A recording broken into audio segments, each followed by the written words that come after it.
Goeiedag geliefde, dit is so lekker om vandag weer saam met jou te wees vir dag 5 van ons oordenkingsreeks. Nou, ons het al ontdek in hierdie week dat God ons toevlug is. Hy is ook ons helper en dat daar selfs vreugde is in sy teenwoordigheid, daai belofte van waterstrome en daar is rus en vrede en vreugde.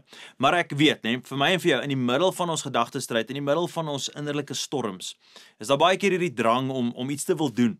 Ons wil besig raak met iets, gee my net iets om te doen, ek wil terugbeklei, ek soek antwoorde, alles in 'n poging net om beheer terug te neem, en tog, in daardie oomblikke nooi God vir my en vir jou om eintlik iets anders te doen, iets verrassends, en dit is, hy wil hê, ons moet stil raak. As ons kyk dan wat sê die psalmdigter in Psalm 46 vers 10, deel hy met ons die volgende, hy sê, wees stil en weet ek is God. Ek regeer oor nasies, oor die hele aarde, elke mens sal erken dat ek die belangrikste is. Geliefde, kan jy dit hoor? Kan jy hoor wat sê die psalmdigter daar vir ons? Hy sê, wees stil. Dis nie net 'n voorstel nie, dis eintlik 'n bevel, en daai bevel kom met 'n belofte.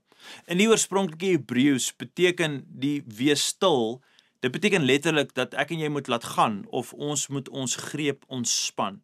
Nou kan ek jou vra, waarvoor veg jy in jou eie gedagtes, in jou eie kop? Probeer jy alles verstaan? Probeer jy jouself oortuig dat jy is goed genoeg, of probeer jy heeltyd beheer hou oor alles wat uit beheer uit voel? Geliefde, God sê, laat los. Laat hy veg. Laat hy wys dat hy is God. Nie net God van hierdie wêreld nie, maar God van jou wêreld, jou interne wêreld, en jou gedagte wêreld wil hy God wees. Daar sê hy, laat my toe dat ek vir die oorwinning bring. Geliefde, daai oorwinning kom dikwels in stilte. Wanneer ek en jy stil raak en luister, wanneer ek en jy ophou probeer veg en net vertrou, dan is ons besig met nie iets passiefs nie, ons is eintlik besig met geestelike oorgawe. Dis geloof wat sê, ek weet wie my Vader is, en ek weet dat hy sal vir my veg. So geliefde, in watter area probeer jy tans jouself kry om net beheer uit te oefen, en in jou gedagtes beheer te vat? Jy wil nie jou greep laat gaan nie, jy wil vashou. Maar dan sê die psalmdigter vir ons, raak stil en weet, laat gaan. Geliefde, wat beteken dit vir jou vandag prakties om stil te wees in hierdie konteks van Psalm 46, wat beteken dit? So, prakties wil ek vir jou raad gee. Spandeer net 'n paar minute in stilte voor God, sonder musiek, sonder woorde, net in sy teenwoordigheid. Sê hardop, Here, ek laat gaan, ek laat gaan my greep, my begeerte verbeer, ek laat gaan dit, en ek wil u toelaat, net om vir my te veg, raak net stil. Geliefde, miskien moet jy vandag, as jy op pad is werk, as jy pendel, sit jou radio af. Moenie musiek luister, ek weet daai is vir my gewoond, ek in die kar klim, sit my radio en ek hou van musiek, ek wil graag musiek luister, maar raak stil, en nie stil om te praat nie, stil om te luister. Stil om jou gedagtes te wend na die Here toe, en te sê, Here, vandag, laat gaan ek my greep, ek laat gaan beheer, en ek laat toe, dat u vir my veg.